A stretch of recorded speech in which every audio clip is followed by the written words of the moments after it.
Okay, I have an old impact wrench that the batteries obviously are shot. The nickel cadmiums, if they're not taken care of just absolutely just so, they just don't last. So I'm making a new battery, and you got to take out the old ones.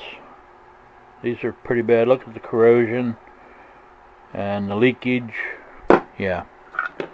So I'm putting in some 6.8 amp hour batteries. Okay. And this is how I did it. Okay.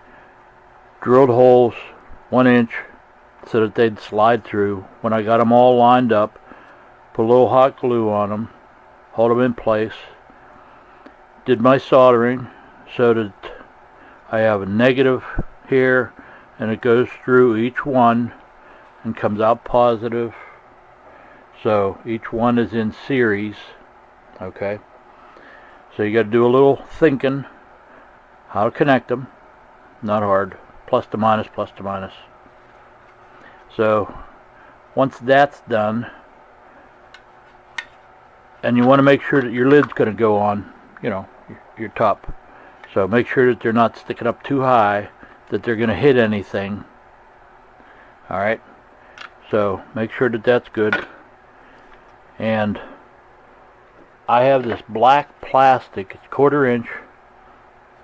Pretty tough stuff actually. But I use a torch. I use a torch to heat them up and fold it around. Okay, now I mold that, and this is going to be hot glued down. I'll put a bead, throw it on, then throw another bead around the outside, and it will stick. It'll stay. Okay, then I'll put a cover on for here, and that'll be the case. Okay, so it'll be an extended case. But that's pretty tough stuff. Okay, I've done it a whole bunch of times. It's working out great. Nothing ever comes apart. They get dropped a little bit here and there. No problems. Okay, so it doesn't have to be watertight or anything, because you're not going to use this thing underwater or in the rain, because that's just stupid. So anyway, that's how I put them together. And then I'll have plus and minus hooked up to the correct leads. Put it up in through here. I'll super glue it and then epoxy it or hot glue it or something once it goes up in. Okay, and it'll come out the top like normal. And then we'll work on the charger to make it charge correctly. So now you had 18 volts with nickel cadmiums. Okay, now I have the capability of charging this to about 20 without any harm. Okay, so it's actually going to run a little bit higher voltage, but if you're 2 volts over, it's not even going to be noticeable really. Okay, if it's 2 volts under, okay, that's normal running voltage for these things. Okay, so it's not going to matter. So a couple of volts here or there isn't going to hurt anything, and there's no electronics in those older pieces of DeWalt equipment that we're going to mess anything up.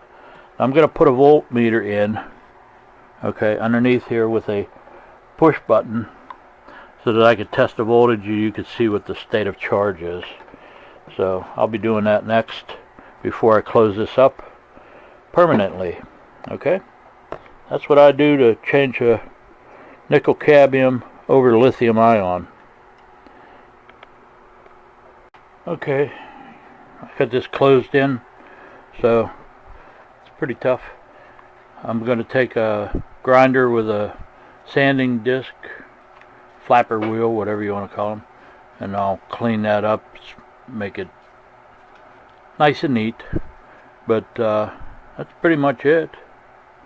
Okay, for the container. Okay, and yeah, it's tough. You can drop it a few times. I'm sure it will. So, okay, like I said, time to put the meter in. So I gotta cut a square hole down in here. I'm gonna put the meter in here and then the button over here, so it's sort of protected a little bit, you know. All right, next up, meter. Okay, I'm gonna show you a little something here. Now, I think it's in focus. Let me see. Anyway, see how shiny that is? I covered that with clear enamel fingernail polish. Okay? And I buy the adjustable ones so that I can get these set real accurate with my meters. And I just like to do that. You don't have to. But there's an adjustment underneath here, little variable resistor, very tiny, and if you enamel that, on occasion the enamel will get under the contacts and lose contact and you won't have a meter. Okay, so don't do that. Enamel this after you put a piece of tape over it, and that way you could seal the tape and everything, and the whole thing is enameled. Now what that'll do is any moisture that might be here around it, inside it, is not going to corrode this thing, and it quits working in the first 6 months. Okay, this should last years and years without getting any corrosion. These contacts are so close together, even the slightest little bit of green, you know, corrosion will put it out of business. So just a suggestion. That's what I do. I enamel all the contacts on the back of the board. That way it stays nice and neat for years and years. Hope that's clear enough. I don't know. Stupid camera. Whatever. You get the idea. Well, got the meter in. Square peg in a round hole kind of thing, but it's in there. Okay, rectangular hole. Whatever. Anyway,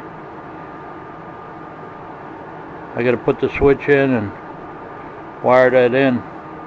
We'll be done. Okay, well, meter's in, switch is in, it's wired up, and I gotta tuck these wires back a little bit, maybe glue them in place, make sure they don't vibrate around. Here's the test. Push button. 18.3, that's what it's set at. So now we'll be able to check the status of the battery. Is it charged? Is it half charged? Does it need charged? You know, good information. Okay, well there you go. I'm going to go ahead and hot glue the meter down in place so it can't be pushed in, and then tuck these wires out and hot glue them. Make sure they can't rub up against anything, and maybe we'll get some more years of service out of this thing. Good luck. If you're doing the same thing, good luck. Well, there we go. Another job done. We'll push the button. There's 18.3 volts in it, so it needs charged. Okay. Yeah, let's see if it works.